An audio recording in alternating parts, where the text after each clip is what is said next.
welcome back to the flickering light of our campfire, friends. Tonight, the wind howling through the trees sounds almost like the crashing waves of the North Atlantic. We often imagine the Vikings as glorious warriors, standing tall in their dragon-headed ships, untouched by the common struggles of man. But history is written in the details that the sagas often skip over. Before we set sail into the salt spray and the harsh reality of life on a longship, please take a moment to subscribe to Campfire Night Stories. A simple like on this video helps us keep our lanterns lit against the encroaching dark. Tonight, we aren't talking about axes or gold, but about survival in its most primal and often unpleasant form. How did dozens of men live for weeks on an open boat without falling victim to the filth and disease that would later haunt the cities of Europe? Tonight we explore, how did Vikings manage waste on longships without getting sick?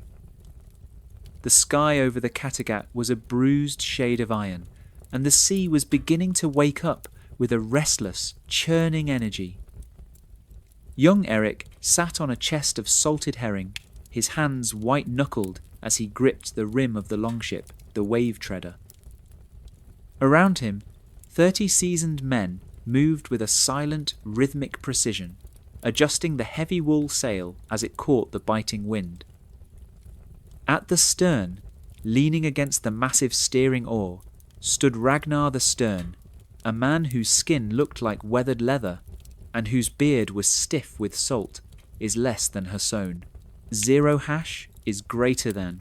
Eric looked at the crowded deck, where men slept, ate, and worked within inches of one another, and felt a cold knot of anxiety in his stomach. "Master Ragnar!" Eric shouted over the groaning of the timber. "How do we live like this for 40 days without the bloody flux taking us all to Hell's Gates?" Ragnar turned his piercing blue eyes toward the boy, a ghost of a smile appearing in his grey beard. "You think the dragon on the prow is the only thing that keeps us safe, boy?" Ragnar asked, his voice a low rumble. "The sea is a clean mistress, but she is also a cruel one. If you bring the filth of the land onto her back, she will choke you with it." To the Vikings, a longship was not just a weapon, it was a living organism that required absolute, fanatical cleanliness. Unlike the later medieval sailors, who would store their waste in the dark corners of their hulls, the Vikings understood the physics of the open ocean. Eric looked down at the deck, noticing for the first time that every man was carefully scraping his boots before moving to the sleeping area. "First, you must understand the gunner's reach," Ragnar said, pointing toward the side of the ship where the hull met the churning water. There were no private rooms on a longship. There were no hidden closets for the needs of the body. If a man needed to relieve himself, he had to balance precariously over the gunwale, often holding onto a rope known as the safety line. "You do your business with the wind at your back and the spray in your face," Ragnar grunted. "The salt water is the greatest healer the gods ever gave us. It washes the wood and the skin before the rot can even think to settle." But waste management was more than just leaning over the side. It was a matter of discipline and communal survival. If a man was too weak or too sick to reach the side, he risked infecting the entire crew with the rot of the gut. Ragnar explained that they carried specialized wooden buckets, but these were strictly regulated and scrubbed daily with sand and sea vinegar.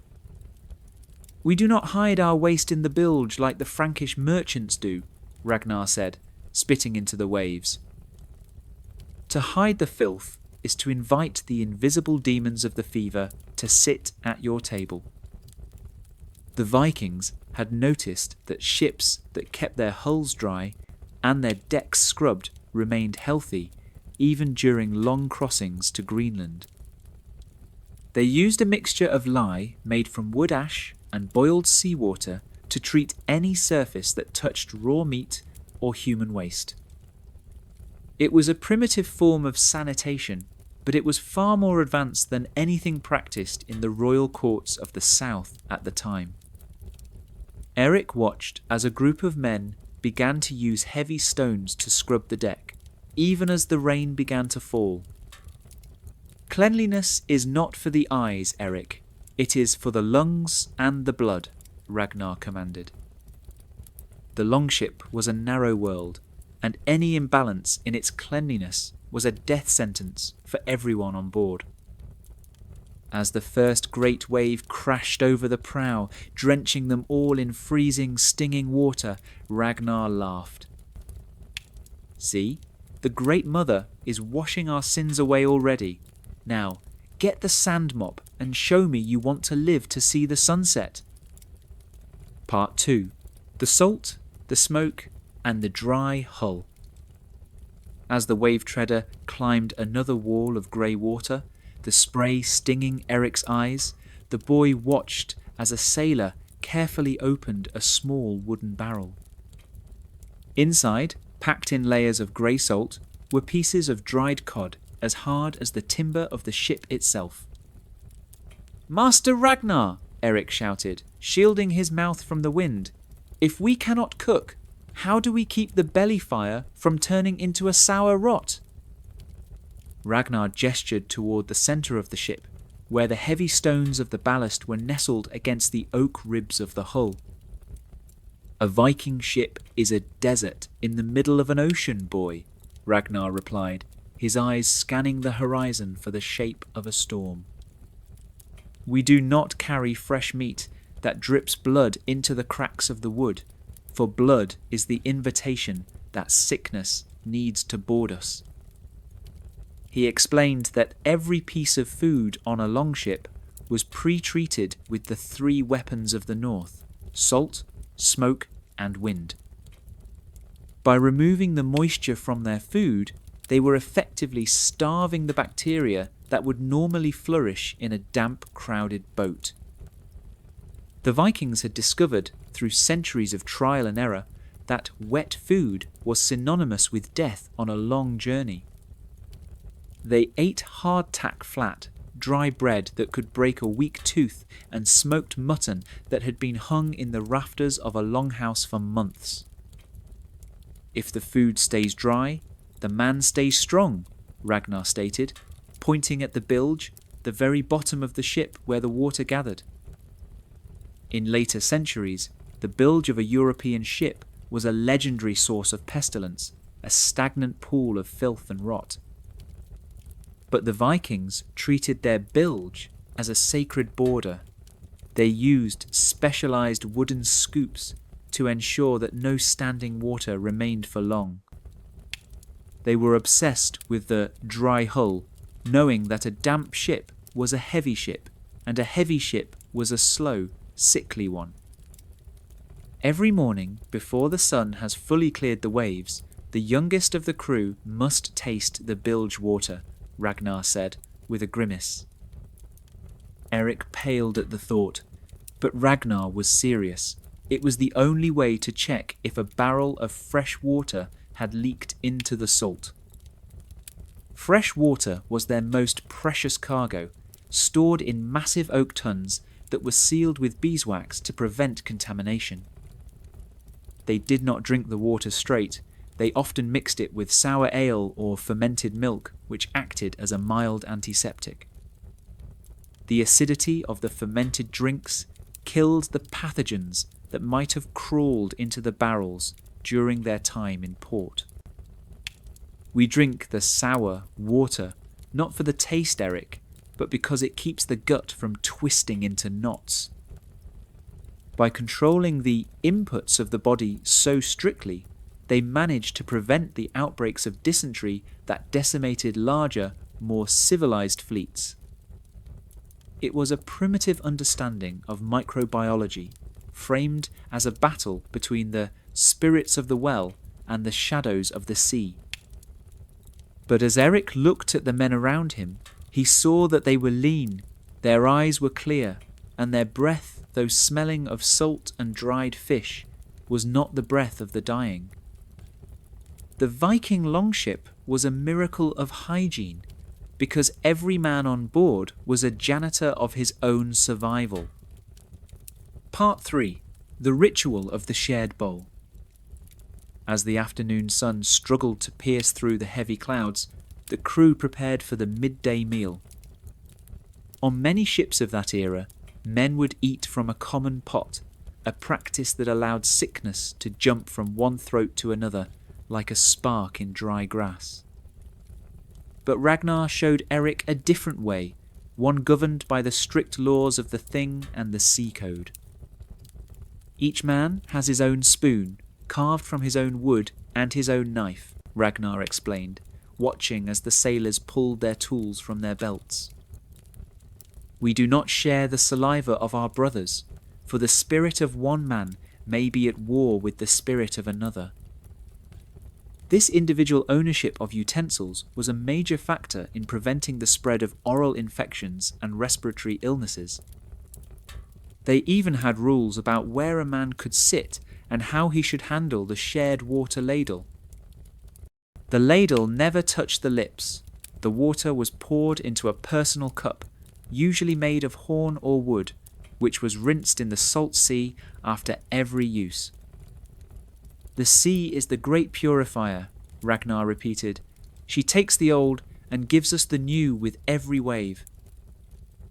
He then pointed to a small, unassuming bundle of moss and dried seaweed that every man kept in his personal pouch. And what of the hands, Ragnar? We handle the ropes that have touched the filth of the ports. Ragnar pulled out a piece of rough pumice stone and a small tin of animal fat mixed with wood ash, a primitive soap. Every 3 days, whether the wind is fair or foul, we scrub the hands until the skin is red. They knew that the black grease of the ship carried the itch, and they fought it with the same ferocity they used against their enemies. The Vikings were famously groomed, often carrying combs made of bone and tweezers even into battle. This wasn't vanity, it was a defense against lice and parasites that thrived in the woolen cloaks and fur blankets. A man who allowed himself to be infested was seen as a danger to the crew, a weak link that could bring a plague of itching to the entire ship.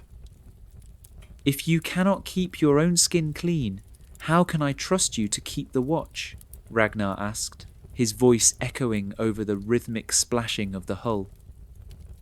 Eric realized that the sternness of Ragnar was not just a personality trait, but a survival strategy. The longship was too small for the luxury of a mess, and the ocean was too big to offer a second chance. As the meal ended, the men meticulously gathered every crumb and bone, tossing them far overboard to prevent attracting the scavengers of the deep and the rot of the deck. Part 4. The Medicine of the North. But even with the best precautions, the sea would eventually find a way to strike at a man's health. The constant dampness, the biting cold, and the repetitive labour took a toll on the joints and the lungs. Eric noticed a small chest tucked under the navigator's bench, bound in brass and smelling of something sharp and pungent. What happens when the sea lung takes a man, Ragnar? When the coughing starts and will not stop? Ragnar opened the chest, revealing bundles of dried yarrow, stinging nettles, and jars of thick, dark honey. We use the blood of the earth to fight the salt of the sea, Ragnar said, his fingers tracing the herbs. They used yarrow to bind wounds, knowing that it helped the blood to sleep and prevented the green rot from setting in. For the sea lung, or the heavy chest, they made a tea of boiled pine needles, which we now know is packed with vitamin C, the ultimate weapon against scurvy. They didn't know about vitamins, but they knew that the men who drank the needle water did not have their teeth fall out or their old wounds reopen. Ragnar also pulled out a small flask of strong, fermented onion juice. "If a man is wounded in the belly by a blade, we feed him this," he whispered. "If we can smell the onion through the wound in his skin, we know the gut is pierced, and we do not waste the water of the living on a man who is already a guest of Odin." This was a brutal but effective form of triage and diagnostic medicine that allowed the crew to focus their limited resources on those who could actually recover. The Viking doctor was not a man of soft words, but a man of practical results. They understood that infection was a fire that had to be smothered with cleanliness or cut out with a hot blade. Eric felt a new kind of respect for the men around him. They were not just warriors, but masters of a delicate biological balance. They survived because they respected the invisible world as much as they respected the visible one. As the sun dipped below the horizon, painting the waves in shades of blood and gold, Eric felt a sense of pride. He was no longer just a passenger on a boat. He was a participant in a grand, hygienic ritual of survival. "I understand. We are at approximately 13,000 characters. We will now explore the more advanced, almost mystical secrets of Viking survival, the magic of bog water, the psychological discipline of the crew, and the brutal reality of managing the sick during a winter storm." This part will add another 8,000 to 9,000 characters, bringing us closer to the 22,000 mark. Part 5. The Mystery of the Bog, Water. As the night deepened and the stars began to pierce through the clearing mist, Eric watched Ragnar check the seals on the smallest water barrels. These barrels were different from the others. They were made of heart, oak, and bound with extra iron. "Ragnar," Eric whispered, his voice low so as not to wake the sleeping rowers. "Why do we guard these small tuns more fiercely than the ale?" Ragnar leaned in, the scent of sea salt and old pine needles clinging to him. "In the deep marshes of our homeland, the water does not rot, Eric. It stays clear while the forest around it decays." He was talking about bog water, a secret that allowed the Vikings to stay at sea longer than any of their rivals. They had discovered that water taken from peat bogs possessed a strange preservative quality that kept it drinkable for months. Modern science tells us that the sphagnum moss in the bogs releases a substance called sphagnum, which binds nitrogen and prevents the growth of bacteria. To the Vikings, it was simply the water of the immortals, a liquid that the spirits of decay could not enter. "If we drink the water of the living earth, the sea cannot turn our insides to mud," Ragnar explained. By carrying this specialized water, they avoided the common sailor's curse of stagnant throat, an infection that caused the neck to swell and the breath to fail. Ragnar watched as Eric took a small sip. It was earthy, slightly bitter, and cold as the mountain snow. It was another piece of the invisible armor they wore against the unseen enemies of the deep. They managed waste by not producing it within their own bodies, by ensuring that everything they consumed was as sterile as their world allowed. Ragnar then pointed to the rowers' benches, where each man's personal space was marked by a small, carved line in the wood. "Order is the enemy of the rot, Eric. If a man's bench is chaotic, his mind is chaotic, and his body will soon follow." Part 6. The Discipline of the Sleeping Mat. Waste management on a longship wasn't just about what left the body, it was about the environment the body lived in. With 30 men sleeping on a deck no wider than a grand hallway, the risk of skin fire, fungal infections and sores was constant. Ragnar explained the rule of the salt bath, a ritual that seemed like torture to the uninitiated. Every man, before he rolls himself into his cloak of wool, must rub his skin with a handful of dry salt. The salt acted as a powerful desiccant, drawing moisture out of the skin and killing the fungi that thrived in the damp atmosphere of the ship. It made the skin itch and burn, but it prevented the creeping rot that could turn a small scratch into a limb, threatening infection. "We are like the fish we dry, boy," Ragnar laughed, seeing Eric's grimace, salted and preserved against the world. They also had a strict protocol for their woolen clothing, which was naturally resistant to water because of the lanolin oil in the sheep's wool. They never washed their clothes in fresh water while at sea. They let the salt spray soak into the fibres and then dried them in the wind. The salt in the wool acted as a continuous antiseptic barrier between the man and the wood of the ship. "If you see a man washing his tunic in the fresh tun, you strike his hand," Ragnar commanded. Fresh water is for the throat and the wound. The salt is for the skin and the soul. This discipline extended to the way they handled their waist cloaks, the heavy, oiled skins they used when the weather turned foul.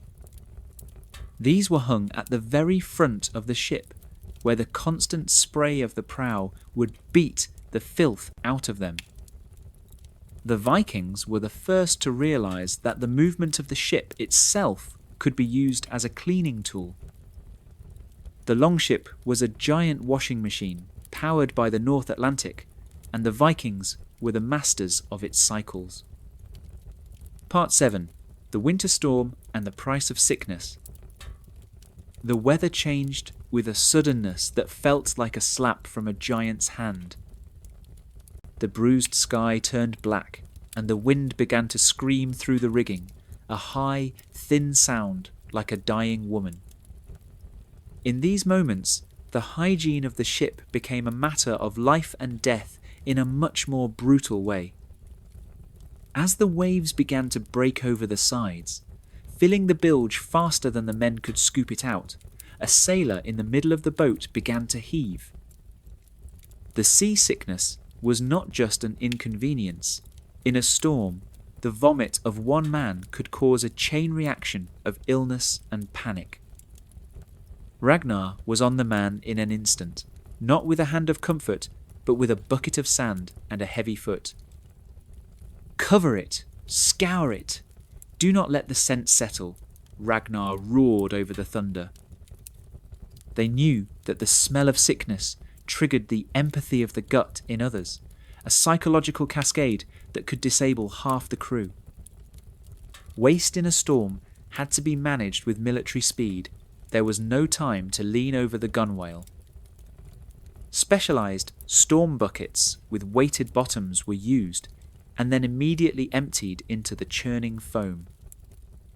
If a man was too sick to hold his own bucket, he was moved to the very stern, near the steering oar, where the wind would carry the pathogens away from the rest of the crew. "In the storm we are one body, Eric," Ragnar shouted, his hands straining against the oar. "If one limb rots, the whole body sinks to the halls of Ran." Eric found himself grabbing a handful of sand and scrubbing the deck where the sick man had been, his own fear forgotten in the face of the communal need. The Vikings managed waste by making it a shared responsibility, a task as important as rowing or fighting. They survived because they were not afraid of the filth. They were afraid of what the filth could do if left unchecked. As the wave treader plunged into a deep trough between two towering waves, Eric felt the cold salt water wash over him. He didn't pull away, he welcomed it, for he finally understood that the sting of the salt was the taste of survival. Part 8, The Aftermath and the Sunstone Reflection. When the storm finally broke, leaving the sea a restless, shimmering blue under the morning sun, the ship was a mess of tangled ropes and sodden wood. But the crew was alive, and the bloody flux had not taken hold. Ragnar sat by the mast, cleaning his bone comb with a piece of silk he had taken from a raid in the south. "You see, boy, we are still here," he said, his voice surprisingly gentle after the fury of the night. He pulled out a small, translucent crystal, the sunstone, and held it up to the light to find the position of the hidden sun. Navigation is not just about the stars, Eric. It is about navigating the needs of the flesh. He explained that the greatest ships in the world, the massive dromons of the south and the merchant cogs of the east, often arrived in port with half their crews dead from the fever. They have gold in their holds, but rot in their bones, Ragnar spat. The Vikings managed waste by keeping it simple, keeping it external, and keeping it moving. By refusing to build hidden spaces on their ships, they prevented the accumulation of the dark, damp corners where sickness breeds. They lived in the open air, under the constant gaze of the gods and the constant wash of the sea. "We are the sons of the wind and the salt," Ragnar concluded, tucking the sunstone back into his pouch. "As long as we respect the clean path, the sea will let us pass. But the moment we become lazy, the moment we let the filth stay on the wood, that is the day we become food for the crabs." Eric looked at his own hands, red and raw from the salt and the sand scrubbing, and felt a deep, abiding sense of belonging. He had learned the secret of the Longships, that the greatest enemy wasn't the Saxon blade or the Frankish wall. It was the tiny, invisible speck of decay that could bring down the strongest warrior if he forgot to wash his spoon. I have the count. We are standing at approximately 21,300 characters.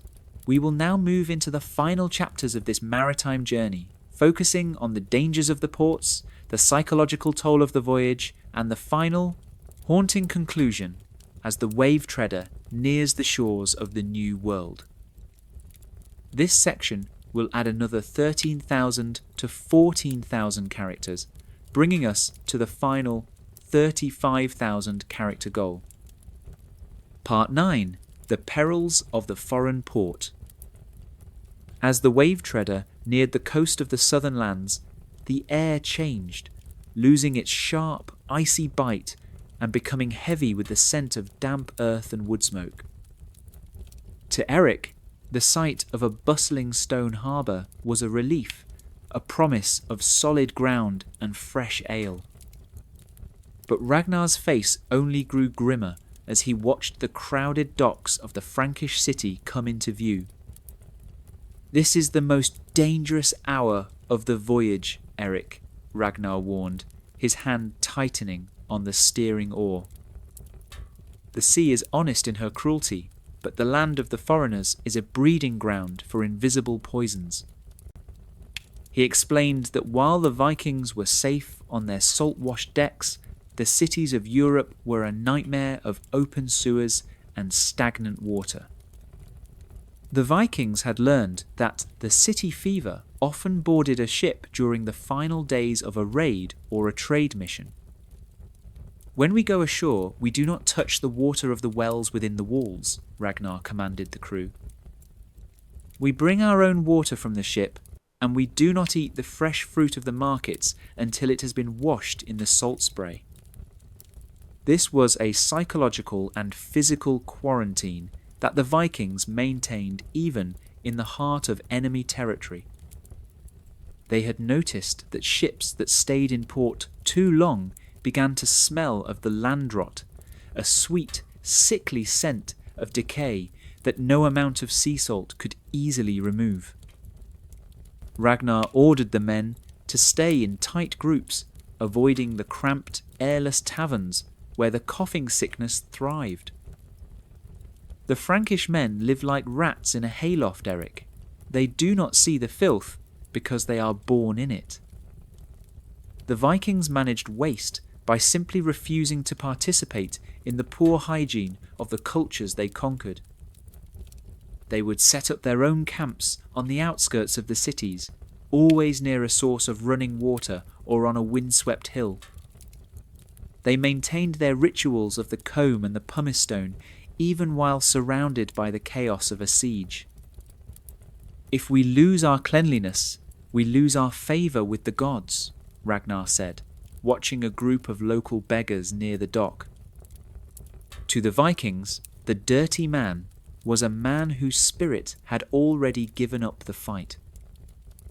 They saw their superior hygiene not just as a medical necessity, but as a sign of their cultural and spiritual superiority.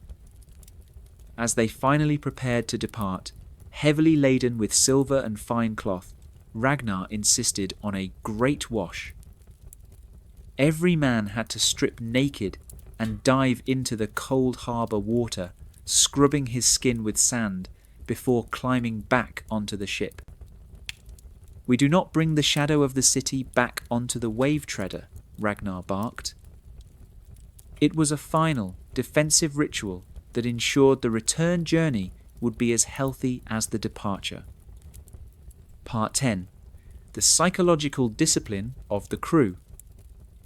As they turned the prow back toward the open sea, the long, monotonous days of the return journey began to weigh on the men. Waste management on a longship was as much about the mind as it was about the body. Ragnar explained to Eric that boredom was the father of filth, for a man who loses his purpose often loses his habits. If a man stops combing his hair, he will soon stop washing his cup, Ragnar noted, observing a young rower who looked dejected. And a man who stops washing his cup is the first one to let the rot into his gut. The Viking leaders used a series of games and rhythmic chants to keep the men's spirits high and their discipline sharp. They held contests of storytelling and flighting, the ritual exchange of insults to keep the mind occupied. But beneath the fun was a strict social pressure to maintain the hygiene of the communal space. If a man neglected his duties or left his sleeping mat in a mess, he was not punished with a whip, but with the silent turn. The rest of the crew would refuse to speak to him or share a song with him until he had cleaned his space and asked for forgiveness. In the small, intense world of the longship, this social isolation was a more powerful motivator than any physical threat. "We are a single chain, Eric, and the chain must be polished every day," Ragnar said.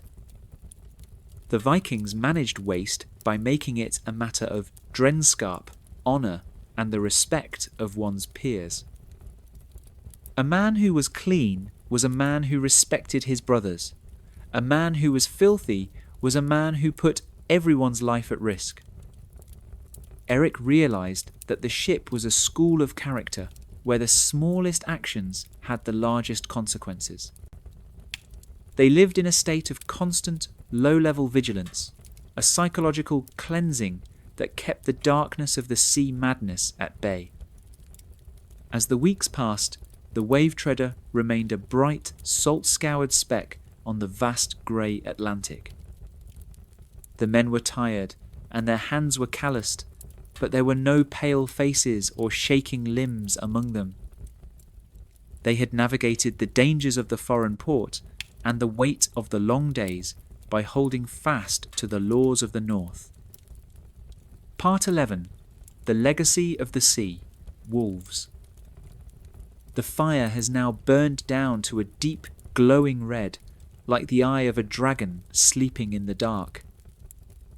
The story of Ragnar and Eric is a story of how a barbarian people used logic, observation, and discipline to conquer the hardest environment on Earth. They managed waste not with complex machines, but with a profound respect for the laws of nature. The salt, the wind, the bog water, and the sand were their weapons in a war against an enemy they could not see.